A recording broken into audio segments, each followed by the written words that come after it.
Welcome friends, তোমরা সকলে কেমন আছো? আশা করি ভালো আছো। আজকে তোমাদের সিটেট এর প্রাইমারি এবং আপার প্রাইমারির বাংলা পেডাগজি থেকে খুবই গুরুত্বপূর্ণ এমসিকিউ প্রশ্ন এবং তাদের উত্তর নিয়ে আলোচনা করব। আর এখানে তোমাদের বাংলা পেডাগজির উপর সিটেটের বাংলা পেডাগজির উপর যে সকল প্র্যাকটিস সেট আলোচনা করা হবে, তো এই প্র্যাকটিস সেটগুলো থেকে তোমরা কমন পেয়ে যাবে।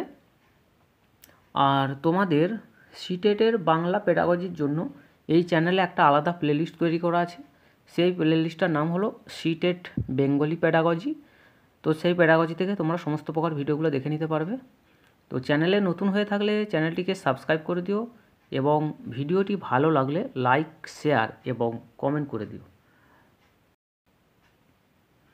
দেখো, এখানে প্রথম যে প্রশ্নটা আছে 1 নম্বরের, যে পিছিয়ে পড়া শিক্ষার্থী চিহ্নিত হয় ক পরীক্ষায় প্রাপ্ত নম্বরের উপর ভিত্তি করে, খ শিক্ষার্থীর ব্যবহারের উপর ভিত্তি করে, এটা কর হয়ে গেছে, শিক্ষার্থীর ব্যবহারের উপর ভিত্তি করে, এটা কর হয়ে গেছে, আর গ হচ্ছে শিক্ষার্থীর বাড়ির দূরত্বের উপর ভিত্তি করে, আর ঘ কোনোটি নয়।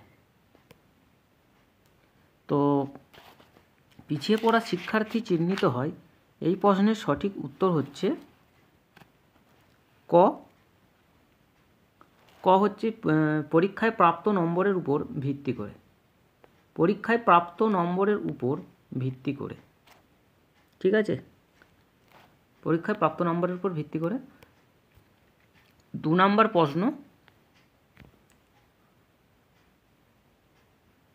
সংশোধনমূলক শিক্ষণের উদ্দেশ্য হলো ক শিক্ষার্থীর আচরণের উন্নতি করা, খ সহপাঠক্রমিক কার্যাবলী শিক্ষা দেওয়া, গ শিক্ষার্থীদের মেধার উন্মেষ ঘটানো, আর ঘ হচ্ছে পিছিয়ে পড়া শিক্ষার্থীদের আলাদাভাবে সাহায্য করা। তো সংশোধনমূলক শিক্ষণের উদ্দেশ্য হলো, এই প্রশ্নের সঠিক উত্তর হচ্ছে অপশন ঘ, পিছিয়ে পড়া শিক্ষার্থীদের আলাদাভাবে সাহায্য করা। 3 নম্বর প্রশ্ন, সংশোধনমূলক শিক্ষণের সময়কাল হলো, প্রথম অপশন দেওয়া আছে 365 দিন, অপশন ক হচ্ছে 365 দিন, অপশন গ 6 সপ্তাহ থেকে 3 মাস, অপশন খ 1 মাস, আর অপশন ঘ হচ্ছে সমগ্র শিক্ষাবর্ষ। তো সংশোধনমূলক শিক্ষণের সময়কাল হলো অপশন ঘ, সমগ্র শিক্ষাবর্ষ। 4 নম্বর প্রশ্ন, কোচিং হলো এক ধরনের ক সংশোধনমূলক শিক্ষণ, গ সমাজবিদ্যা সংক্রান্ত শিক্ষণ, খ আচরণ সংক্রান্ত শিক্ষণ, আর ঘ হচ্ছে কোনোটিই নয়। তো কোচিং হলো এক ধরনের, দেখো এখানে যে অপশানগুলো আছে, তো এখানে যে সংশোধনমূলক শিক্ষণ, সমাজবিদ্যা সংক্রান্ত শিক্ষণ, আচরণ সংক্রান্ত শিক্ষণ, আচরণ হয়ে গেছে, এটা আচরণ, তো এই একটাও হবে নি। তো এই প্রশ্নের সঠিক উত্তর হচ্ছে অপশান ঘ, কোনোটি নয়। পরের প্রশ্নে চলে যাব। 5 নম্বর প্রশ্ন, পাঠ্যক্রম কাদের উপযোগী হবে? ক শিক্ষকদের, খ অভিভাবক ও শিক্ষকদের, গ অভিভাবক ও শিক্ষার্থীদের, আর অপশান ঘ হচ্ছে শিক্ষার্থীদের। তো পাঠ্যক্রম উপযোগী হবে, এই প্রশ্নের সঠিক উত্তর হচ্ছে অপশান ঘ, শিক্ষার্থীদের। 6 নম্বর প্রশ্ন, ভাষার আয়ত্তীকরণ হলো,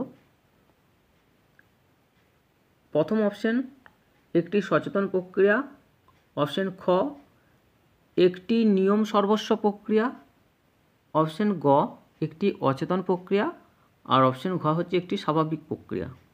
তো ভাষার আয়ত্তীকরণ হলো একটি, অপশান ঘ হচ্ছে একটি স্বাভাবিক প্রক্রিয়া।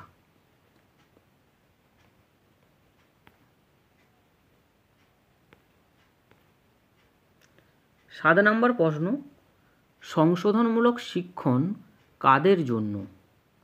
ক অগ্রবর্তী ছাত্রদের জন্য, অপশান গ ফেল করা ছাত্রদের জন্য, অপশন খ আসা যাওয়ার ব্যাপারে, আর অপশন ঘ হচ্ছে হাঁটা চলার ব্যাপারে।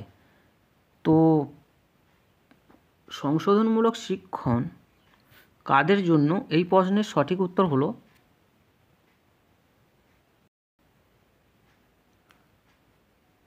পিছিয়ে পড়া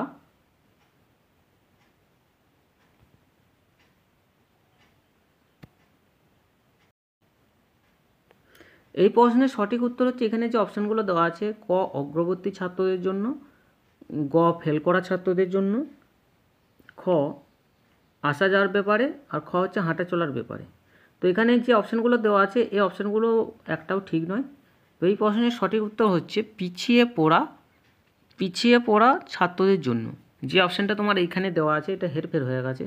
দেখো এই উত্তরটা হবে, দেখো পিছিয়ে পড়া ছাত্রদের জন্য। তো ওইখানের যে অপশানগুলো আছে তো সেই অপশানগুলো এখানে চলে এসছে, ঠিক আছে।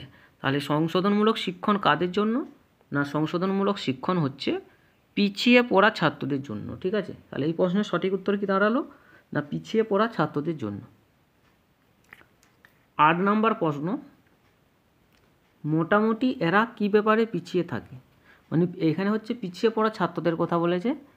তো পিছিয়ে পড়া ছাত্ররা কী ব্যাপারে পিছিয়ে থাকে, ক হচ্ছে খেলাধুলার ব্যাপারে, গ হচ্ছে লেখাপড়ার ব্যাপারে। আর দেখো এখানে যে অপশানটা একটু হেরফের হয়েছে, ঠিক আছে, দুটো প্রশ্ন। আর এখানে অপশান দেওয়া আছে আসা যাওয়ার ব্যাপারে, ঘ হচ্ছে হাঁটা চলার ব্যাপারে, ঠিক আছে। তাহলে 8 নম্বর প্রশ্নের অপশানগুলো দেখো, এই দুটো অপশান কিন্তু ভুল, এগুলো আগের প্রশ্নের, ঠিক আছে, এই দুটোকে বাদ দিচ্ছি। দেখো মোটামুটি এরা কী ব্যাপারে পিছিয়ে থাকে, অর্থাৎ পিছিয়ে পড়া ছাত্ররা কী ব্যাপারে পিছিয়ে থাকে। দেখো এখানে দেওয়া আছে আসা যাওয়ার ব্যাপারে, হাঁটা চলার ব্যাপারে, খেলাধুলার ব্যাপারে, লেখাপড়ার ব্যাপারে। তো পিছিয়ে পড়া ছাত্ররা পিছিয়ে থাকে প্রধানত লেখাপড়ার ব্যাপারে হবে, হ্যাঁ, এই যে অপশানটা আছে লেখাপড়ার ব্যাপারে। তো এইটা একটু ভুল হয়ে গেছে, তার জন্য আমি ক্ষমা চাইছি। 9 নম্বর প্রশ্ন এবং আজকের শেষ প্রশ্ন, পিছিয়ে পড়া ছাত্রছাত্রীদের কী করা যাবে না, পিছিয়ে পড়া ছাত্রছাত্রীদের কী করা যাবে না। ক অপশন ক একেবারে ছেড়ে দেওয়া যাবে না, খ উপেক্ষা বা অবহেলা করা যাবে না, গ তাদের প্রতি কোনো দায়িত্ববোধ থাকবে না, আর অপশন ঘ হচ্ছে তাদের উপেক্ষা না করে তাদের প্রতি মনোযোগী হতে হবে। তো পিছিয়ে পড়া ছাত্রছাত্রীদের কী করা যাবে না, এই প্রশ্নের সঠিক উত্তর হচ্ছে অপশন খ উপেক্ষা বা অবহেলা করা যাবে না। তো এই ছিল তোমাদের সিটেটের বেঙ্গলি, মানে সিটেটের প্রাইমারি এবং আপার প্রাইমারির বেঙ্গলি প্যাডাগজি থেকে গুরুত্বপূর্ণ এমসিকিউ প্রশ্ন এবং তাদের উত্তর। আর তোমাদের বাংলা প্যাডাগজি ছাড়াও আরও যেসব প্যাডাগজি আছে, যেমন চাইল্ড ডেভেলপমেন্ট অ্যান্ড প্যাডাগজি, শিশু বিকাশ এবং শিশু মনস্তত্ত্ব, সোশ্যাল সায়েন্স, পরিবেশবিদ্যা প্যাডাগজি, তো এই সকল প্যাডাগজির উপর ভিডিও এই চ্যানেলে আপলোড করা হবে। তো তোমরা চ্যানেলটাকে সাবস্ক্রাইব করে রাখো এবং ফলো করে রাখো। তো এখানেতেই ভিডিও শেষ করে দিচ্ছি, পরের এপিসোড আবার দেখা হবে। আর ভিডিওর মধ্যে যদি কোথাও কোনো ভুল হয়ে থাকে তো কমেন্ট বক্সে অবশ্যই জানিয়ে দেবে।